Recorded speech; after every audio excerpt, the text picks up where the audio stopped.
पिछले कुछ दिनों से देश में एक ऐसा बवाल मचा है जिससे देखकर लग रहा है कि आज भी हम उसी 75 साल पुराने डिबेट में खड़े हैं। एक तरफ कोई जनरल कैटेगरी का स्टूडेंट कह रहा है कि मैंने ज्यादा मार्क्स लाया पर मुझे सीट नहीं मिली, और दूसरी तरफ SC, ST और OBC वाला स्टूडेंट कह रहा है कि एग्जाम का पेपर तो सेम था पर वहां तक पहुंचने की जिंदगी सेम नहीं थी। तो सवाल ये है कि आखिर 2026 में भी इस मुद्दे पर इतना फ्रस्ट्रेशन क्यों है? रिजर्वेशन कोई दान नहीं है जिनको सदियों से पानी पीने, स्कूल जाने, मंदिरों में जाने और बराबर बैठने से रोका गया, जिसे अंबेडकर ने अपने बचपन के दिनों में नो पियो नो वाटर के तौर पर फेस किया। उन्हें यह कह देना कि आज से सब इक्वल है तो ये काफी नहीं है। लॉ बदलने से सिर्फ गेट खुलता है पर पीछे रह गए लोग एक दिन में बराबर नहीं पहुंच सकते हैं, इसलिए कॉन्स्टिट्यूशन ने उन्हें एक एक्स्ट्रा सपोर्ट दिया। पर क्या इसका ये मतलब है कि दूसरी तरफ बैठा उस गरीब जनरल स्टूडेंट का दर्द गलत है? सोच कर देखो, एक जनरल कैटेगरी का बच्चा जो डेली वेज लेबरर का बेटा है, ना उसके पास अच्छा स्कूल है ना कोचिंग है, फिर भी उसे हाई कट ऑफ क्लियर करनी पड़ती है। उसको सिर्फ ये कह देना कि तुम्हारे एंसेस्टर्स प्रिविलेज्ड थे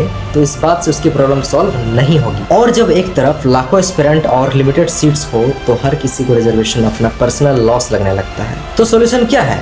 क्या रिजर्वेशन को हमेशा के लिए खत्म कर देना है? अगर कल सुबह सभी रिजर्वेशंस को हटा भी दिए जाए तो क्या एजुकेशन की क्वालिटी, फैमिली बैकग्राउंड और सोशल माइंडसेट एक दिन में इक्वल हो जाएगा? बिल्कुल नहीं। पर इसका मतलब ये भी नहीं है कि सिस्टम फ्लॉलेस है। आज प्रॉब्लम यह है कि एक ही फैमिली को जनरेशन आफ्टर जनरेशन रिजर्वेशंस का फायदा मिल रहा है, जबकि उसी कैटेगरी के गांव का बच्चा आज भी पीछे है। और सबसे बड़ी बात, हम कॉलेज के गेट पर तो कोटा दे देते हैं पर एजुकेशन सिस्टम को सुधारने का बात कोई नहीं करता। क्रिटिकल थिंकिंग का मतलब ये नहीं कि आप दोनों में से किसी एक का दर्द को चुन लो। मतलब ये है कि हिस्टोरिकल इनजस्टिस को भी समझो और प्रेजेंट डे अनफेयरनेस को भी एड्रेस करो। सॉल्यूशन रिजर्वेशन को कचरे में फेंकना नहीं है और ना ही इससे बिना रिव्यू किए पत्थर की लकीर मान लेना है। सॉल्यूशन है क्रीमी लेयर को स्ट्रिक्ट करना, डेटा को पब्लिक करना और सबसे पहले गांव के स्कूल को सुधारना। देश सिर्फ नारेबाजी से नहीं, फैक्ट्स और सेंसिबल पॉलिसीज से चलता है। आपको क्या लगता है? कमेंट में बताओ।